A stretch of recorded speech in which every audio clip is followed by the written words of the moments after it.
Hi viewers, வணக்கம். நீங்கள் பார்த்து கொண்டிருப்பது சமையல்குறிப்பு.com இன் சுவையோ சுவை. இன்னைக்கு சுவையோ சுவை நிகழ்ச்சியில் நம்ம பார்க்க போகிற ரெசிபி என்னன்னு பார்க்கலாம். பொதுவாக ஸ்கூல் போகிற குழந்தைங்களோட அம்மாக்களுக்கு டெய்லி லஞ்ச் பாக்ஸுக்கு என்ன ரெடி பண்ணி கொடுக்குறது அப்படின்றது பெரிய குழப்பமாக இருக்கும்.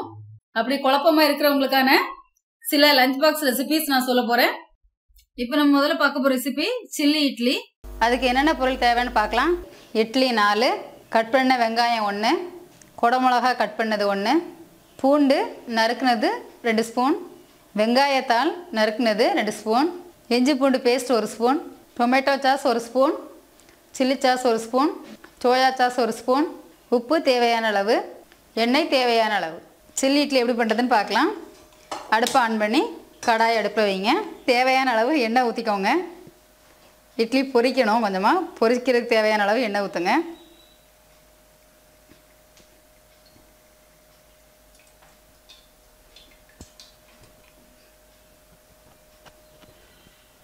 எண்ணெய் சூடான உடனே நம்ம கட் பண்ணி வச்சுருக்கக்கூடிய இட்லியை இந்த எண்ணெயில் போட்டு கொஞ்சம் ஃப்ரை பண்ணி எடுக்கணும். இந்த மாதிரி ஒரு 4 துண்டாக போட்டு ஃப்ரை பண்ணி எடுத்துக்கோங்க. அடுப்பை கொஞ்சம் சிம்மில் வச்சு இதை ஃப்ரை பண்ணுங்கள், இல்லை சீக்கிரமாக அது கரிஞ்சு போயிடும். அப்படியே கொஞ்சம் வெந்ததுக்கப்புறமா லைட்டாக திருப்பி விட்டுக்கோங்க.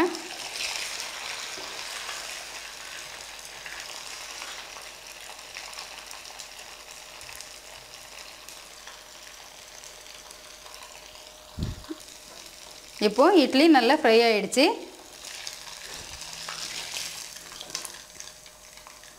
இப்படி இட்லி கலர் கொஞ்சம் சேஞ்ச் ஆனோடனே எடுத்துருங்க.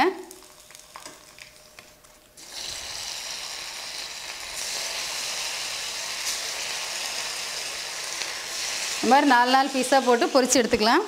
அடுப்பை சிம்மில் வச்சு ஃப்ரை பண்ணுங்கள்.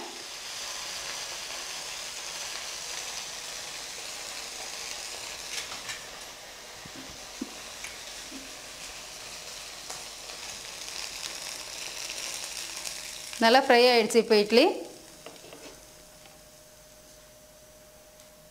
எடுத்துடலாம். இப்போது இட்லி எல்லாமே பொரித்து எடுத்து வச்சாச்சு. அடுத்தது நம்ம என்ன பண்ணுறதுன்னு பார்க்கலாம். அடுத்ததாக அடுப்பை ஆன் பண்ணி கடாய் அடுப்பில் வைங்க. ஒரு 2 ஸ்பூன் எண்ணெய் ஊற்றுங்க. இப்போ எண்ணெய் சூடாகிடுச்சு. முதல்ல நம்ம கட் பண்ணி வச்சுருக்கக்கூடிய இந்த பூண்டை போடுறோம். பூண்டை போட்டு லைட்டாக ஃப்ரை பண்ணுங்கள்.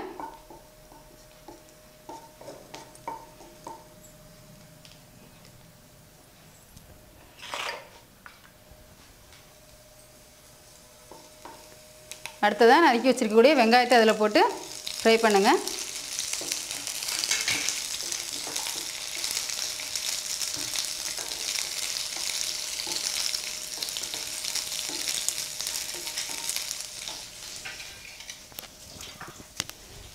வெங்காயத்தோட நறுக்குனா குடமிளகா போட்டு நல்லா ஃப்ரை பண்ணுங்கள். இட்லியில் ஏற்கனவே உப்பு இருக்கும், அதனால் இந்த வெங்காயத்துக்கு தேவையான அளவு கொஞ்சமாக உப்பு போட்டுக்கோங்க.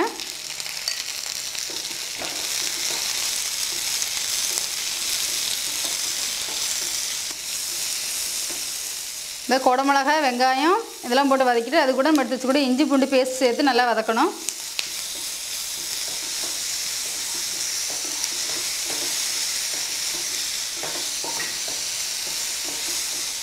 வதங்கினதுக்கப்புறமா தக்காளி சாஸ் போடுறோம்.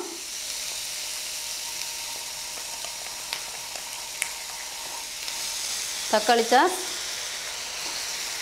சில்லி சாஸ்,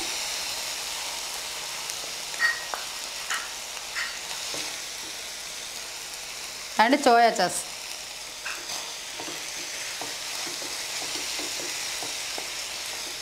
போட்டு நல்லா ஃப்ரை பண்ணுங்கள்.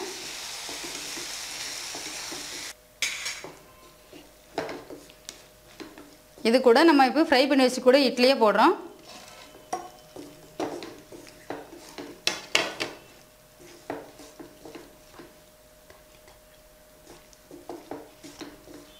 ரொம்ப ட்ரையாக இருக்க மாதிரி தெரிஞ்சதுன்னா கொஞ்சமாக தண்ணி சேர்த்துக்கோங்க இதில் லைட்டாக.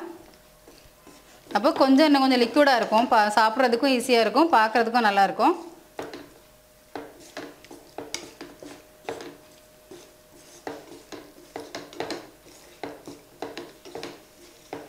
இப்போ பார்த்தீங்கன்னா சில்லி இட்லி ரெடி ஆகிடுச்சு. பார்க்குறதுக்கே ரொம்ப கலர்ஃபுல்லாக இருக்குது. இப்போ அடுப்பை ஆஃப் பண்ணிடலாம். அடுப்பை ஆஃப் பண்ணிட்டு நம்ம எடுத்து வச்சுக்கூடிய வெங்காயத்தால் மேலே போட்டுடலாம். இந்த சில்லி இட்லி ரெசிப்பியை வீட்டில் செஞ்சு குழந்தைங்களுக்கு கொடுங்க. இது அவங்களுக்கு ரொம்ப பிடிக்கும். அடுத்தது நம்ம பார்க்க போகிற ரெசிபி கோதுமை ரவா உப்புமா. இது செய்கிறதுக்கு தேவையான பொருட்கள் என்னென்னு பார்க்கலாம். கோதுமை ரவை 1 கப், 10 சாம்பார் வெங்காயம் எடுத்து இந்த மாதிரி கட் பண்ணி வச்சுருக்கிறேன். பச்சை மிளகாய் 2 எடுத்து நீளமாக கீறி வச்சுருக்கிறேன். கருவேப்பிலை சிறிதளவு, தேங்காய் துருவல் சிறிதளவு, கடுகு தாளிப்பதற்கு தேவையான அளவு, தேங்காய் எண்ணெய் 2 ஸ்பூன், உப்பு தேவையான அளவு. இப்போ நம்ம கோதுமை ரவை உப்புமா எப்படி செய்கிறதுன்னு பார்க்கலாம். அடுப்பு ஆன் பண்ணி கடாய் அடுப்பில் வைங்க. கடாய் சூடாகட்டும். இப்போ நம்ம எண்ணெய் ஊற்றிடலாம். நான் வந்து தேங்காய் எண்ணெய் ஊற்றி செய்கிறேன். தேங்காய் எண்ணெய் ஊற்றி செஞ்சிங்கன்னா அந்த டேஸ்ட்டு வாசனை எல்லாமே ரொம்ப நல்லாயிருக்கும். அதனால் நீங்கள் வந்து இந்த ரவை தேங்காய் எண்ணெய் ஊற்றி ஒரு தடவை செஞ்சு பாருங்கள். எண்ணெய் சூடாகட்டும். எண்ணெய் சூடானதுக்கப்புறமா கடுகு போட்டுடலாம்.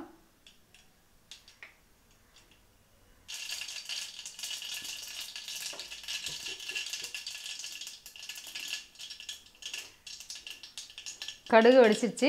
இப்போ நம்ம கட் பண்ணி வச்சுருக்கூடிய சின்ன வெங்காயத்தை இதில் சேர்த்துடலாம். நீங்கள் என்ன உப்புமா பண்ணிங்கனாலுமே சின்ன வெங்காயம் போட்டு பண்ணிங்கன்னா டேஸ்ட் ரொம்ப நல்லாயிருக்கும். சின்ன வெங்காயத்தில் வந்து எதிர்ப்பு சக்தி அதிகமாக இருக்குது. அதனால் நீங்கள் உப்புமா பண்ணும்போது சின்ன வெங்காயம் போட்டே பண்ணுங்கள், நல்லாயிருக்கும். என்ன உப்புமா பண்ணாலுமே. கட் பண்ணி வச்சுக்கூட பச்சை மிளகாய் இதில் போட்டுடலாம். கொஞ்சம் கருவேப்பிலையும் போட்டுடலாம். இதெல்லாம் போட்டுட்டு இது நல்லா வதக்கிடலாம்.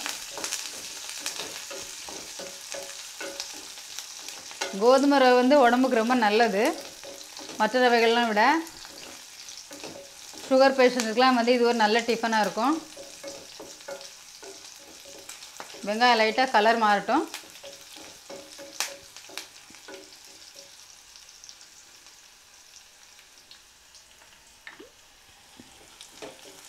வெங்காயம் வதங்கிடுச்சு. இந்த கப்புக்கு ரவா அளந்துருக்கிறேன். இதே கப்புக்கு வந்து 2 டம்ளர் தண்ணி ஊற்றணும்.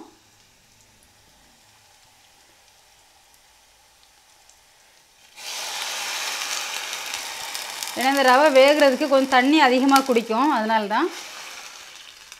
மற்ற ரவைகள் எல்லாத்துக்குமே நீங்கள் 1.5 கப் தண்ணி ஊற்றினீங்கன்னா போதும். இந்த தண்ணியில் இப்போ தேவையான அளவுக்கு உப்பு போட்டுடலாம். உப்புமா செய்யும்போது எப்போவுமே வந்து தண்ணியை வந்து டேஸ்ட் பண்ணி பாருங்கள். தண்ணியை விட உப்பு லைட்டாக அதிகமாக இருக்கணும். அப்படி இருந்துச்சுன்னா உப்புமா வெந்து வரும்போது உப்பு கரெக்டாக இருக்கும். அதுதான் அதுக்கான பக்குவம். இப்போ தண்ணி நல்லா கொதிக்கட்டும். தண்ணி இப்போ கொதிச்சிருச்சு. நம்ம இதில் ரவையை சேர்த்துடலாம்.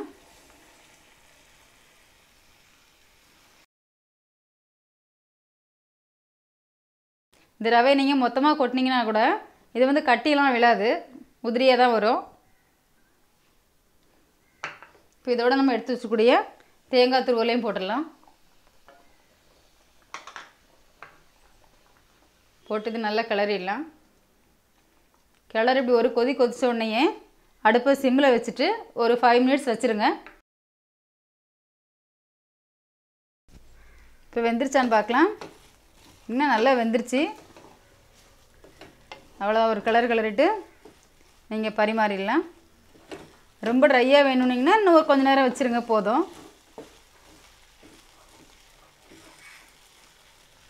அவ்வளோதான், ரவை உப்புமா ரெடி ஆகிடுச்சு. இது சீக்கிரமாக செஞ்சிடலாம் அந்த ரெசிப்பியை. அடுத்தது நம்ம பார்க்க போகிற recipe fried idli. Fried idli செய்கிறதுக்கு தேவையான பொருட்கள் என்னென்னு பார்க்கலாம். இந்த மாதிரி கட் பண்ணி வச்சுக்கூடிய இட்லி எடுத்துக்கோங்க. இது நான் 4 இட்லியை வந்து இப்படி சதுரமாக கட் பண்ணி வச்சுருக்கிறேன். இட்லி பொடி 4 ஸ்பூன், பச்சை மிளகாய் நறுக்குனது 2, கருவேப்பிலை தாளிக்கிறதுக்கு சிறிதளவு, நறுக்குன பெரிய வெங்காயம் 1, கடுகு 1 ஸ்பூன், நல்லெண்ணெய் 3 ஸ்பூன், உப்பு தேவையான அளவு. ஃப்ரைட் இட்லி எப்படி பண்ணுறதுன்னு பார்க்கலாம். அடுப்பு ஆன் பண்ணி கடாய் அடுப்பில் வைங்க. கடாய் சூடானோடனே நம்ம எடுத்து வச்சுருக்கக்கூடிய நல்லெண்ணெயை அதில் ஊற்றுங்க. இது நல்லெண்ணெயில் செஞ்சிங்கன்னா தான் டேஸ்ட் நல்லாயிருக்கும். அதனால தான் நல்லெண்ணெய் ஊற்றி செய்கிறேன். எண்ணெய் காயட்டும். எண்ணெய் காஞ்சிச்சான்னு பார்க்கலாம். எண்ணெய் காஞ்சிருச்சு. இப்போ கடுகு போடுறோம்.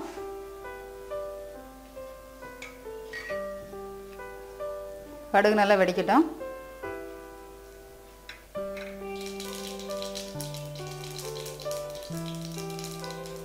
கடுகு வெடிச்சிருச்சு. கடுகு வெடிச்சதுக்கப்புறமா கொஞ்சமாக கருவேப்பிலை போடுங்க. அப்புறமா கட் பண்ணி வச்சிருக்கக்கூடிய வெங்காயத்தை அதில் போடுங்க.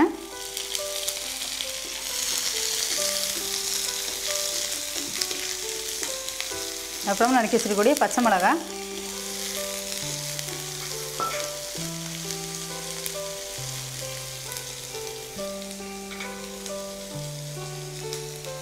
வெங்காயத்துக்கு தேவையான அளவு உப்பு மட்டும் போடுங்க. ஏன்னா இட்லியிலேயே உப்பு இருக்கும்.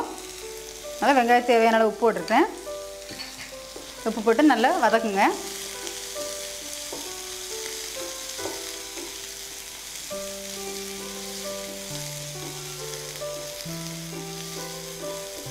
இப்போ வெங்காயம் நல்லா வதங்கிடுச்சு.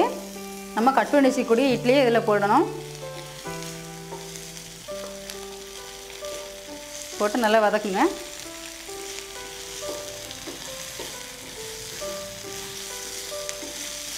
ஒரு 2 மினிட்ஸ் வதக்குனிங்கன்னா போதும். இது ரொம்ப நேரம் வதக்கணும்னு அவசியம் இல்லை. ஏன்னா இட்லி ஏற்கனவே நம்ம பாயில் பண்ணி வச்சுருக்குறோம்.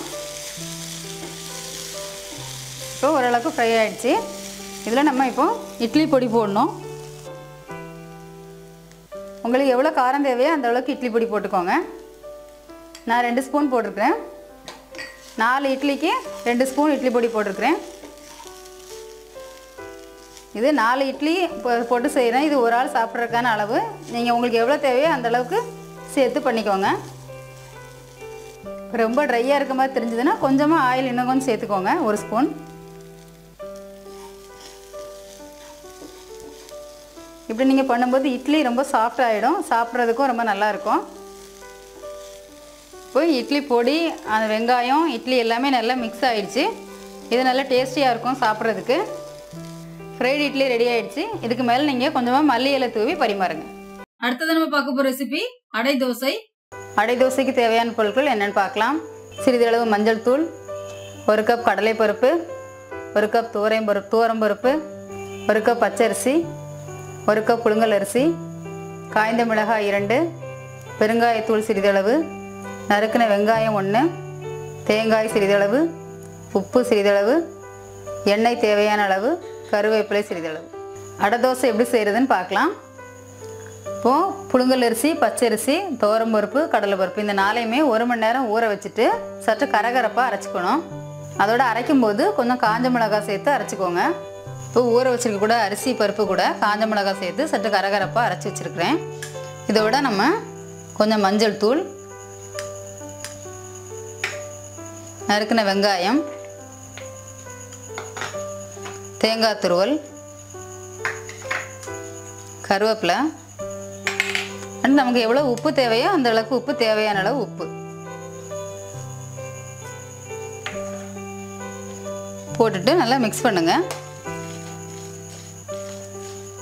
இது ரொம்ப ட்ரையாக இருக்க மாதிரி உங்களுக்கு தெரிஞ்சதுன்னா கொஞ்சமாக தண்ணி சேர்த்துக்கோங்க. இப்போ ரொம்ப ட்ரையாக இருக்கனால கொஞ்சமாக தண்ணி ஊற்றுறேன்.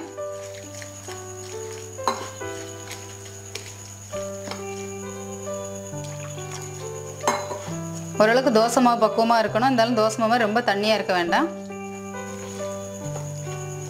இந்த அளவுக்கு மாவு இருந்தால் போதும். இப்போ அடை தோசை தேவையான மாவு ரெடி ஆகிடுச்சு. அடுத்தது நம்ம அடை தோசை எப்படி செய்கிறதுன்னு பார்க்கலாம். அடுப்பு ஆன் பண்ணியாச்சு. இப்போ நான் தவா வச்சுருக்கிறேன். தவா நல்லா சூடாகட்டும். சூடான உடனே நம்ம 1 கப் மாவு எடுத்து தோசை மாதிரி ஊற்றுங்க.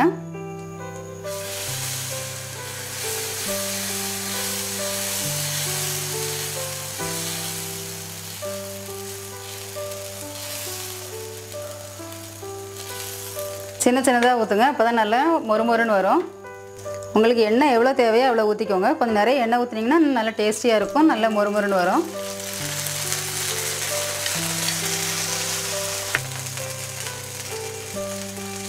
வெந்துருச்சான்னு பார்க்கலாம். வெந்துருச்சு. இப்படி நீங்கள் இந்த பக்கம் லைட்டாக இப்படி திருப்பி பார்த்தீங்கனால ஒரு ப்ரௌன் கலர் இருக்கும். அப்புறம் நம்ம அந்த பக்கம் வெந்துருச்சுன்னு அர்த்தம். இப்போ திருப்பி போட்டாச்சு. அடுப்பை கொஞ்சம் சிம்மில் வச்சே வேக விடுங்க, இல்லை சீக்கிரமாக கருகிடும். அப்போ தான் மொறுமொறுன்னு இருக்கும். சிம்மில் வச்சு வேக வச்சிங்கன்னா தான். திருப்பி போட்டு கூட தேவையான கொஞ்சமாக எண்ணெய் ஊற்றிக்கோங்க.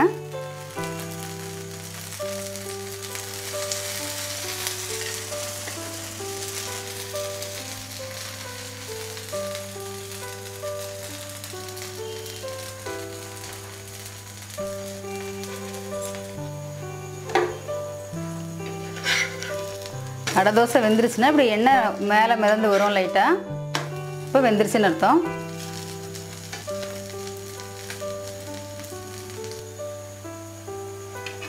இப்போ அடை தோசை நல்லா வெந்துருச்சு, நம்ம எடுத்துடலாம். இப்படி ஒவ்வொரு கரண்டி மாவாக ஊற்றி அடை தோசையாக வறுத்து எடுத்துருங்க. இது சாப்பிட்றதுக்கு ரொம்ப நல்லாயிருக்கும். ஓகே வீவர்ஸ், இன்றைக்கி நம்ம பார்த்த ரெசிபி உங்களுக்கு ரொம்ப பிடிச்சிருக்கும்னு நினைக்கிறேன். பிடிச்சிருந்ததுன்னா லைக் பண்ணுங்கள் அண்ட் உங்கள் ஃப்ரெண்ட்ஸுங்களுக்கு ஷேர் பண்ணுங்கள். மறக்காமல் சப்ஸ்கிரைப் பண்ணுங்கள்.